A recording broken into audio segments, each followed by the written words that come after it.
Assalamualaikum warahmatullahi wabarakatuh. Nama saya Robi Nur Hafid, NIM 2213100045. Di sini saya akan membuat tugas UAS Fenomenologi Agama. Untuk menjawab persoalan yang pertama, yaitu bagaimana agama dijelaskan melalui pendekatan fenomenologi. Agama dijelaskan dengan cara memahami pengalaman keagamaan sebagaimana dialami dan dimaknai oleh pemeluknya tanpa menilai benar atau salah ajarannya. Nah, fokus pada pengalaman keagamaan, fenomenologi melihat agama sebagai pengalaman manusia terhadap yang sakral. Yang dikaji adalah bagaimana manusia merasakan, menghayati, dan memberi makna pada doa ibadah, ritual, dan keyakinan.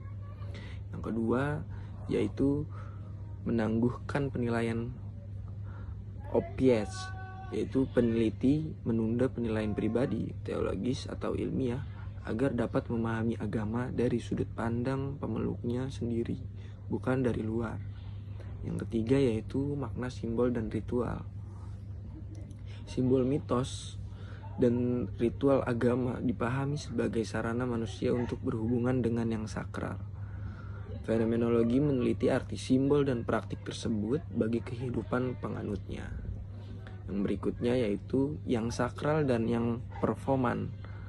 Agama dipahami sebagai cara manusia membedakan dengan menghubungkan yang sakral atau suci dengan yang propam atau duniawi dalam kehidupan sehari-hari. Selanjutnya soal yang kedua, bagaimana menjelaskan mitos kaitannya dengan agama. Mitos dalam kaitannya dengan agama adalah kisah kunci yang dipercaya oleh suatu komunitas sebagai penjelasan tentang asal-usul dunia, manusia, dan hubungan manusia dengan yang ilahi. Yang pertama yaitu mitos bersifat sakral. Dalam agama, mitos bukan dongeng, melainkan cerita yang suci yang mengandung kebenaran religius dan dipercaya terjadi pada waktu suci. Yang kedua, yaitu menjelaskan realitas religius. Mitos menjelaskan asal-usul kosmos, manusia, hukum moral, dan ritual keagamaan sehingga membantu umat memahami kehendak Tuhan atau kekuatan ilahi. Yang berikutnya yaitu dasar ritual dan kepercayaan. Banyak ritual keagamaan bersumber dari mitos. Upacara dilakukan sebagai pengalaman peristiwa suci yang diceritakan dalam mitos. Selanjutnya, soal yang ketiga yaitu dalam hampir semua ajaran agama berhubungan manusia dengan ilahi tidak selalu langsung, tapi melalui perantara mediator. Kenapa demikian? Hubungan manusia dengan yang ilahi dalam hampir semua agama sering tidak berlangsungan langsung, melainkan melalui perantara atau mediator. Yang pertama alasannya karena keterbatasan manusia. Yang ilahi dipahami sebagai transenden, suci dan maha, sedangkan manusia bersifat terbatas dan profan. Perantara berfungsi menjembati jarak antara yang terbatas dan yang maha suci. Yang kedua, kesakralan yang ilahi. Banyak agama memandang yang ilahi terlalu suci untuk dihadapi secara langsung.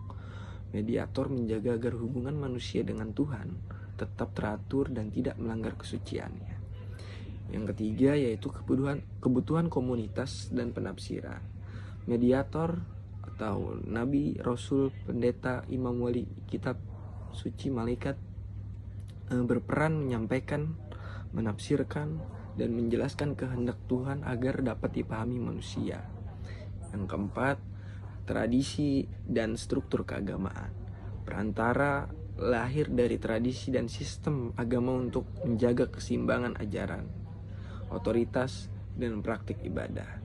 Nah, perantara diperlukan karena adanya jarak antara manusia yang terbatas dan yang ilahi yang transenden, sehingga mediator menjadi saran penghubung agar relasi keagamaan dapat berlangsung secara bermakna dan teratur. Soal yang terakhir, yang keempat, yaitu apa kesan dan saran dari perkuliahan fenomenologi agama di semester ini. Kesannya sangat menyenangkan. Untuk saran tidak ada, karena dengan adanya mata kuliah fenomenologi agama ini, saya dapat memahami dan mengerti dari agama Islam ini. Sekian, Assalamualaikum warahmatullahi wabarakatuh.